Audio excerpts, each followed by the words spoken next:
हमें सिर्फ अपने लाइफ में एक चीज ऐड करनी है और वो है कृष्ण का नाम। हरे कृष्ण कृष्ण कृष्ण हरे हरे, हरे राम राम राम हरे हरे।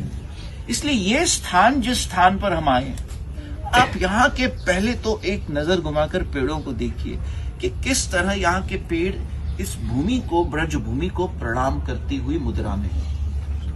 इस स्थान को कहते हैं टेर कदम। टेर का अर्थ होता है आवाज लगाना, पुकारना, और कदम कदम का वृक्ष है। तो यहां से कृष्ण ने, ये नंदगांव है पूरा जहां हम आए हुए, ये कौन सा एरिया है? नंदगांव। जब कृष्ण का जन्म कहां हुआ? गोकुल, मथुरा के जेल में, और वहां से नंद बाबा उन्हें कहां लेकर गए? गोकुल। और गोकुल में कंस ने राक्षस भेजना शुरू किए, ये स्टोरी तो आपने सुनी होगी। अब हर असुर जो आया कृष्ण के पास, वो भी एक इमोशन को रिप्रेजेंट करता है। मैं उतना डिटेल में भी नहीं जा सकता, लेकिन जब बहुत सारे कंस के असुर गोकुल में आने लगे तो नंद बाबा ने ये डिसीजन लिया कि हम नंदगांव के पहाड़ पर आ जाते हैं। क्यों आपको पता है? क्योंकि ये जो नंदगांव का पहाड़ है, ये शिव जी का स्वरूप है। ब्रज में 3 पहाड़ है, एक है बरसाना पहाड़, और एक है नंदगांव का पहाड़, और तीसरा है गोवर्धन। 3। तो ब्रह्मा, विष्णु, महेश, ये तीनों इस ब्रजभूमि में पहाड़ के स्वरूप में विराजमान है। नंदगांव शिव जी का स्वरूप है, और अभी हम चलेंगे आसेश्वर महादेव। नंदगांव शिव जी का स्वरूप है। बरसाना का जो पर्वत है वो ब्रह्मा जी का स्वरूप है, और गोवर्धन तो स्वयं विष्णु है ही। तो ब्रह्मा, विष्णु, महेश, ये तीनों ब्रज में विराजमान है पहाड़ के रूप में।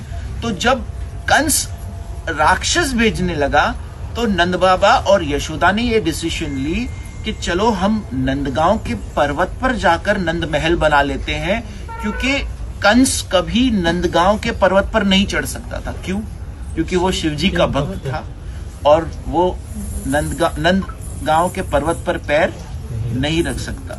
वो वहां पैर नहीं रख सकता, वो अपराध हो जाता।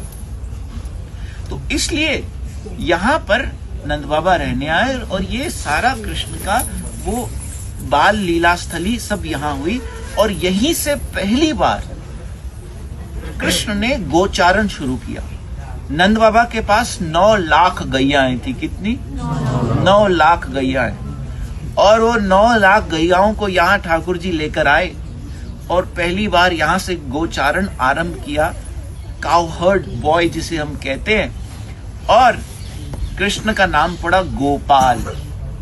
गो मतलब गाय, और पाल मतलब गौओं को पालने वाला। गोविंद मतलब गो मतलब गैयाएं, और विंद मतलब उन्हें प्लेजर देने वाला। तो कृष्ण का नाम पड़ा गोपाल। और हम गोपाष्टमी सेलिब्रेट करते हैं, वो इसी महत्व से सेलिब्रेट करते हैं। और जब पहली बार कृष्ण गोचारण करने के लिए जा रहे थे तो मैया ने कहा, कन्हैया जरा पादुका तो पहन ले, क्योंकि इस ब्रज के वन से तू जाएगा, तेरे पैरों में कंकर पत्थर चुभेंगे।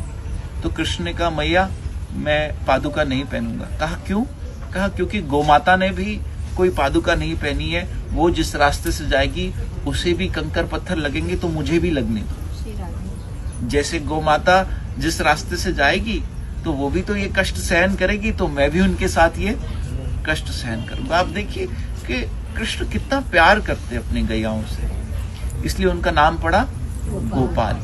और इस स्थान का नाम पड़ा टेर कदम। यहाँ टेर मतलब आवाज लगाई गैया।